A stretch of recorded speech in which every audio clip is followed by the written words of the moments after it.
Hello and welcome to this edition of Perspectives. I'm Setareh. The revolt in Tunisia triggered a wave of uprisings in several Arab countries. Each proved to have its own dynamic. But the uncertain future and fears of continuing violence in Syria are casting a shadow on a new era of democracy in the Middle East that only a year ago was celebrating the fall of dictators. The regime of Syrian President Bashar Assad is cracking down on dissent with a level of violence that has taken more than 5,500 lives, according to the UN's count in January. Human rights groups say hundreds more people have been killed since then. And Syrian rights activists say government forces have again assaulted the city of Homs with heavy shelling. Is Syria on the verge of civil war? What impact would this have on the region? Is this a wider struggle for influence because of strategic alliances and Syria's geopolitical importance? And in a post-Assad Syria, what will happen to the country's 30-year strategic alliance with Iran? We will discuss different aspects of this crisis and have several views on the issue, including from the Foreign Minister of Turkey, Syria's main opposition, and the UN Human Rights Chief, who says the Security Council failure to act has emboldened President Assad's government. First, we bring you our interview with the Foreign Minister of Turkey, Ahmet Davutoglu, a country trying to use its growing influence in the region as a force for stability. Professor, I also wanted to ask you about one of your neighbors, Syria. You have mentioned you talked to the students at George Washington, and you had said that Turkey had planned out a three-step strategy regarding Syria: dialogue, regional initiative that would involve the Arab League, and also to bring the situation to an international platform. It seems that none of these have fully succeeded. What is going to be next, and what would the role of Turkey be? We did a lot last year through bilateral engagement, but unfortunately, Syrian regime did not listen our advice, did not respond positively, and did not fulfill the promises they gave to us. Then there was Arab League initiative. Together with us, we supported this initiative as a regional initiative. We wish to solve this issue bilateral-wise or in our region. But unfortunately, when the Arab League initiative also did not produce the result we want, then Arab League brought this to UN Security Council. But because of vetoes in UN Security Council, as you said, there is no result until now. But at this moment of time, the killings, massacres are continuing, and people in Homs, in Zabadani, in different places of Syria are suffering. So what is the alternative? What should be done? We cannot say, okay, we did everything, so now we cannot do anything more. The opposite. We need to continue tirelessly to make our diplomatic efforts to create a global awareness and to show solidarity of international community with the people of Syria. Send a strong message to Syrian people that they are not left alone to their destiny, and send a strong message to Syrian regime that they will not be allowed to continue. They will not be given free license to continue their massacres. We hope after all these consultations among us, we will find out our own roadmap how to respond. But the most urgent one is to have a humanitarian access to the cities of Syria, which were under artillery shelling and facing a shortage of food, water, medicine. This is a humanitarian tragedy. Syrian President Assad has allies, including Iran, that press other countries to leave Syria alone. Aaron Snipe is the U.S. Deputy Assistant Secretary of State for Near Eastern Affairs. He says Iran's support for Damascus puts it on the wrong side of history. We, the international community, want to be on the right side of history.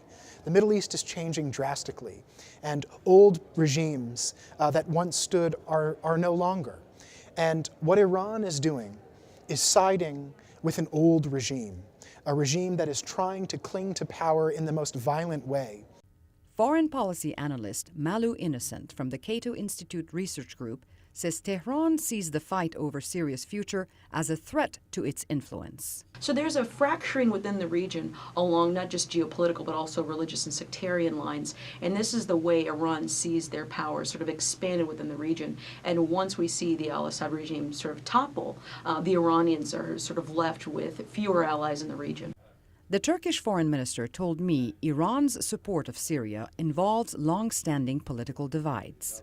I was in Tehran last month. We had a very candid consultation, negotiation on this issue. Of course, regional stability is important. And when I went to Tehran, I especially underlined that we don't want to see a new Cold War, regional Cold War in our region. The problem in our region is not between Shiites or Sunnis, or not between revolutionary regimes and status quo-oriented regimes, not two poles. The problem is between Cold War structures and democratic forces. I hope Iran will understand that the old archaic Cold War mentality and oppression could not be sustainable. We will continue to talk with Iran and with Russia as well, in order to convince them that these type of oppressive methods and supporting them will not be helpful to regional stability. Iran is Syria's main ally in the Arab world. Iran's supreme leader, Ayatollah Khamenei, has warned against international interference in Syria while backing reform for the Syrian people. Western nations accuse Iran of supplying Syria with arms to put down the uprising. The Syrian National Council, the country's main opposition group, has called on Tehran to stop supporting the Damascus regime. I sat down with Borhan Ghalion, president of the Syrian National Council, and asked him about Iran's strong ties with Syria and his vision for post-Assad Iran-Syrian relations. Il faut séparer les nations des gouvernements. Il est évident qu'entre le gouvernement We separate the people of Iran from the government. il y a une connivence, il y a une... We will not have any special ties with Iran. Iran continues to support the regime, and we don't agree with that. moyens Assad, donc il est évident que nous ne sommes pas d'accord avec... But this should not impact the future relations between a democratic Syria and a free Iran. Les relations que la Syrie démocratique peut envisager avec une Iran libérée aussi de la dictature. And what about Hezbollah? Je pense que Hezbollah est aussi force très importante au Liban. Hezbollah is an important force in Lebanon. Ne va pas avoir des problèmes. A democratic Syria will not have any problems with it, and there will be even more coordination between us because Hezbollah would have to change and will not be able to remain the same. Obligé de changer de politique. C'est un pays qui a été quand même sous une dictature. The transition to democracy will be very difficult. Pour cette transition et pour la Syrie. Mais toute transition est difficile.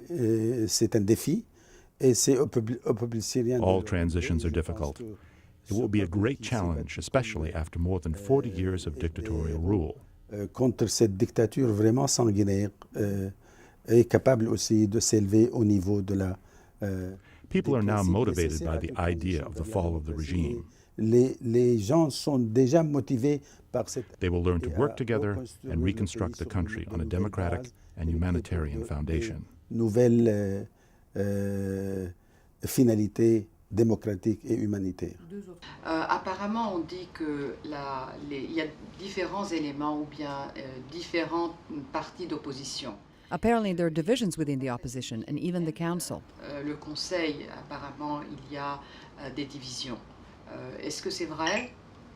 C'est pas vrai, mais il est évident que dans un pays qui a vécu la dictature pendant un demi-siècle, les partis politiques ne sont pas épanouis, ne sont pas... It's not going to be easy to unite all opposition groups and political parties after half a century of dictatorship.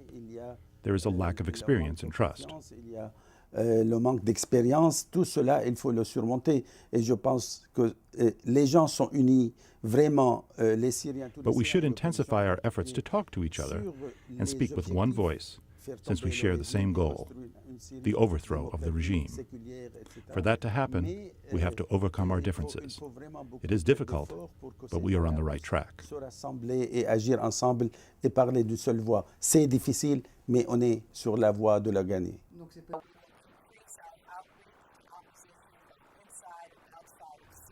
The United States has thrown its support to the opposition to keep them on the path to democracy. And some say Turkey could serve as a role model to many Arab Spring countries trying to transition to democracy. You have said also in some of your writings, in some of your speeches, that friendly countries could benefit from the experience of Turkey. What is this experience? Why is Turkey successful? When we look at the Arab awakening, the young generation and all the people in Tahrir Square in Egypt, in Tunisia, in Syria, in Yemen, what they are looking for is first dignity, then justice, then development. And dignity means democracy. They want to be listened. They want to have economic growth. They want to have an active role in international system. When they look at Turkey, they see all these three: a democratic system, a pluralistic society, rising economy, and very active foreign policy. This, for many Arab young people and those who are now demonstrating in different Arab capitals for a better life, this is a success story. We never claim that Turkey should be the model for them, but if they want to get a benefit from our experience, of course we are ready to share our experience. Walter Douglas is the former director of the State Department's Office of Press and Public Diplomacy in Near Eastern Affairs. He's currently a senior visiting fellow at the Center for Strategic and International Studies and will be returning to the State Department later this year. He told Perspective's Carla Babb he agrees with the foreign minister's assessment. Turkey's played a growing role with Syria, and you spent time in Turkey. Yes, I served there, that's right. So what do you think Turkey's role can or will be as things develop? Turkey can be an example to where you can go. The Turkish democracy has very Turkish characteristics, but they're doing it their own way. But nonetheless, they have a forum or a system that allows the people to express themselves within that. It's not a democratic system like we have. It's a Turkish democratic system. It's got its flaws, so do a lot of the systems. But I think if countries in the Middle East look to Turkey, the one thing they could say is you can have a system that is responsive to the people, that will have characteristics very much that goes with your local culture. So whatever democratic form you could have in Egypt would be Egyptian. It wouldn't be the same one you might find in Tunisia. It would be different than one you have in Turkey, but nonetheless it's possible. And I think the Turks show that there is a possibility to have a form with local characteristics, but that has that is a somewhat democratic form of government. What about the local transitional governments? I know we've tried to stay out, the United States has tried to stay out and just watch things unfold. Has the State Department been impressed with more transitional governments than others? I'd say it's a little bit early to make some distinction like that. These countries are working out themselves where they want to go. And so you're watching to see where they're going. But I think it's really too early to say what that distinction is. And I wouldn't want to compare one with the other. They're all doing their things on their own timetable with their own local actors. So it's hard to sort of draw a distinction between one and the other. But the one thing we do know is they're all different. And they're all responding to their own local conditions, their own local culture, the political situation there, what their heritage is, their history. We do see those differences, but it's hard to rate them or evaluate them against each other. One of them that's been really different is Syria. What can the U.S. do to help the situation? We cannot let this stand. What's going on now is an outrage, and the world must unite against it and condemn the government this way. I think we have to constantly be highlighting the atrocities when they happen and be saying this has to be a system that brings in the people. It doesn't keep them out. It doesn't use violence. It doesn't do all that. The Syrians are the ones who are going to solve this, but the international community, including the United States, can condemn the violence and the atrocities that we do see. The violence has continued inside Syria for nearly a year. Syrian refugees are fleeing to Lebanon and Turkey. We want to work, but we haven't any paper, identity card, anything. The only way we can help our people is by talking to journalists and making our stories known. And of course, the regime watches the television, sees what we are doing. 2 days ago, my house got trashed for the second time. Sometimes they threaten to attack our families, our elderly parents. Charities like the Red Crescent provide food, milk, and drinking water to the refugees in Lebanon and Turkey. With the violence in Syria worsening, the United Nations Refugee Agency says it's prepared for more arrivals at the borders.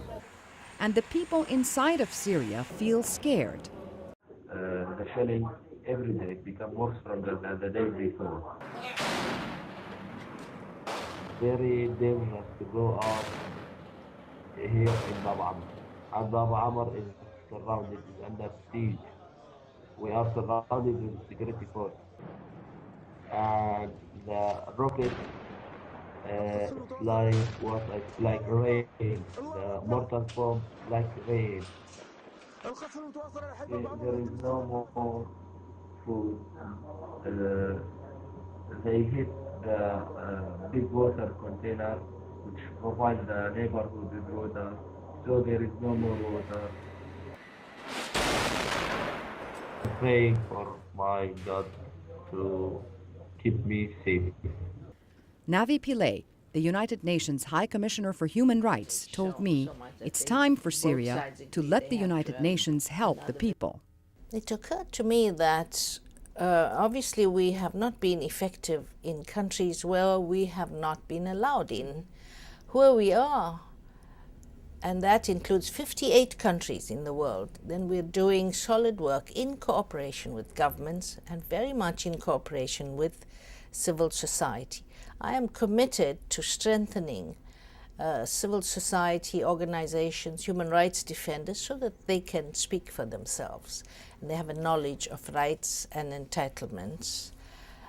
So that's why I say it's not a surprise to me that countries that do not allow us in still labor under human rights violations, and civil society constantly appeals to us for assistance. How would you make countries that are violators of human rights to respect human rights?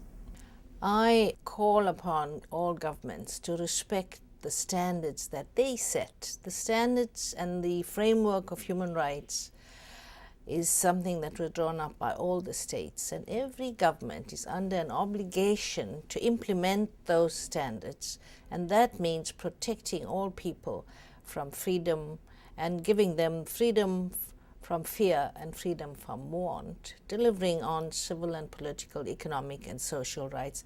That's a message I give to governments. Those in favour of draft resolution A. The UN body as a whole just passed a resolution calling on Mr. Assad to immediately put an end to attacks against civilians. Though not legally binding, it endorses an Arab League plan requiring Mr. Assad to hand power to a deputy and form a unity government to prepare for internationally supervised elections. And I now give the floor to the distinguished representative of Russian Federation. But China and Russia already vetoed a similar UN Security Council resolution on Syria that would have had value in international law. The failure of the Security Council to agree on firm collective action appears to have emboldened the Syrian government to launch an all-out assault in an effort to crush dissent with overwhelming force. The United States was also outspoken about its disappointment. The United States is disgusted that a couple members of this council continue to prevent us from fulfilling our sole purpose here, addressing an ever-deepening crisis in Syria and a growing threat to regional peace and security. For months, this council has been held hostage by a couple members. These members stand behind empty arguments and individual interests while delaying and seeking to strip bare any text that would pressure Assad to change his actions. We're going to have to take measures outside the UN to strengthen and deepen and broaden the international community of pressure on Assad. And Ghalioun said the international community's failure to act is dangerous to Syrians searching for democracy.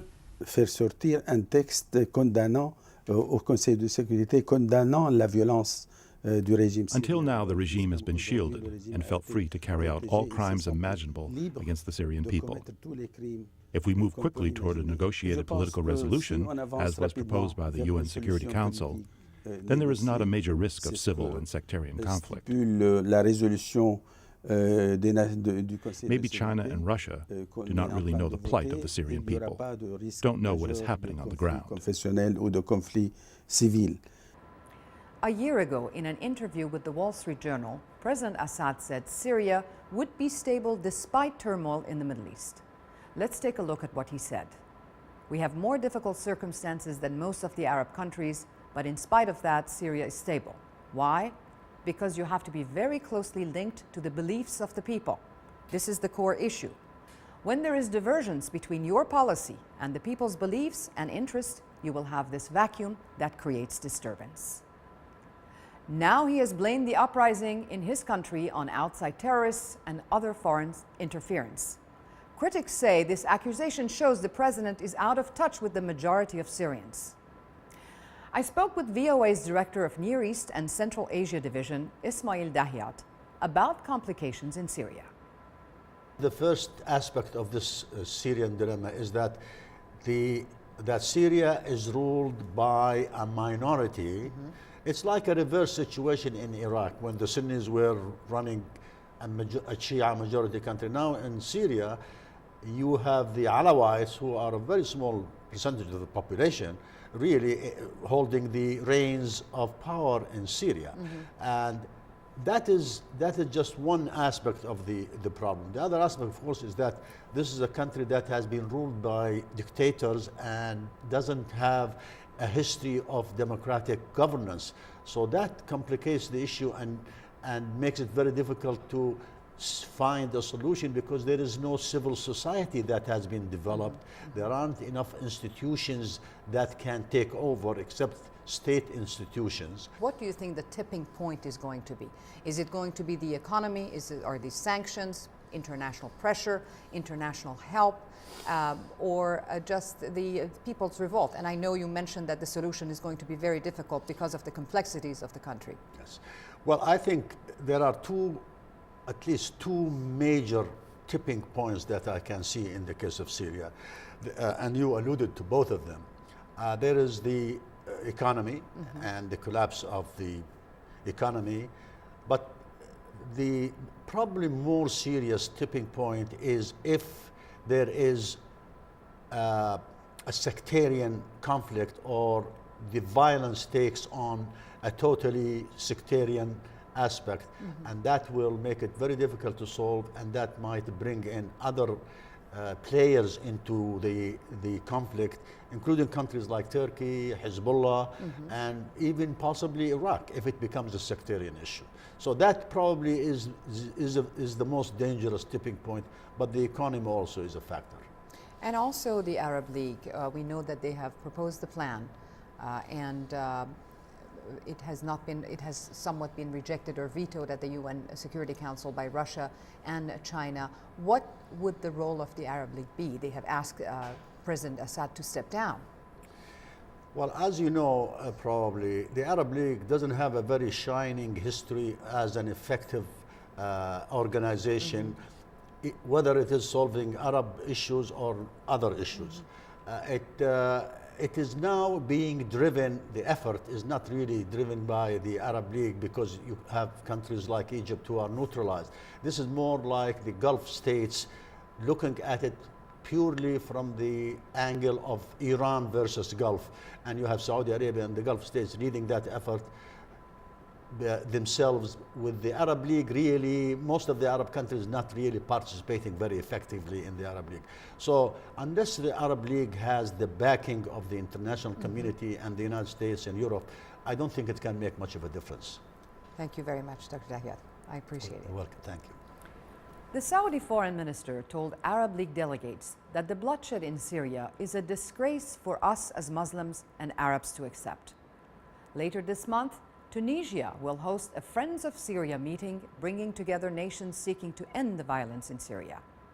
Next week, we will continue our look inside the Arab Spring with a focus on the transition in Egypt. That's it for this edition of Perspectives. Thanks for joining us. Good night.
This is a voice speaking from America.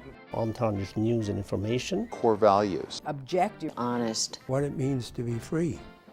If I heard it on the Voice of America, I could not but believe it. This is the voice of America. There are two guys going down the Red Square in Moscow, and one of them is making and the other asks, "What you doing?" He said, "I'm jamming Voice of America inside me." January 27, 1926, Scottish inventor John Baird presented the first successful public demonstration of television. I have been working as a radio MC, radio producer, television anchor, reporter, editor, video journalist. When we originate content, we are originally for radio, TV, and internet. During my service in the United States Congress, I took the initiative in creating the internet.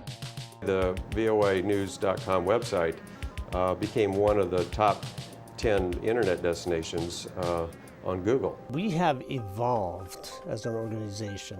I personally never look to the past and say those were our best days or best years. No, I'm looking to the future. Yeah, we are all in one.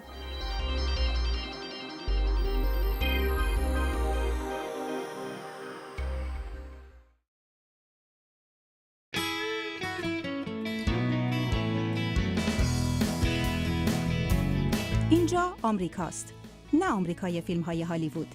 اینجا آمریکای واقعی است، آمریکای مردم آمریکا.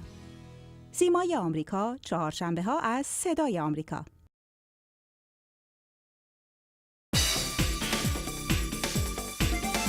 خوش اومدید به برنامه روی خط. من مهشید ندیری هستم. من نگار منتظری هستم.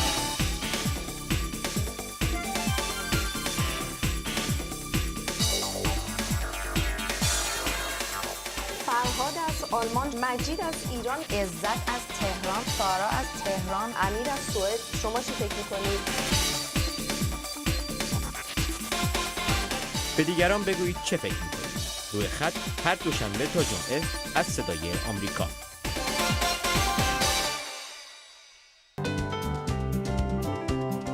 در قلب شهر، در قلب مردم، در قلب مسائل.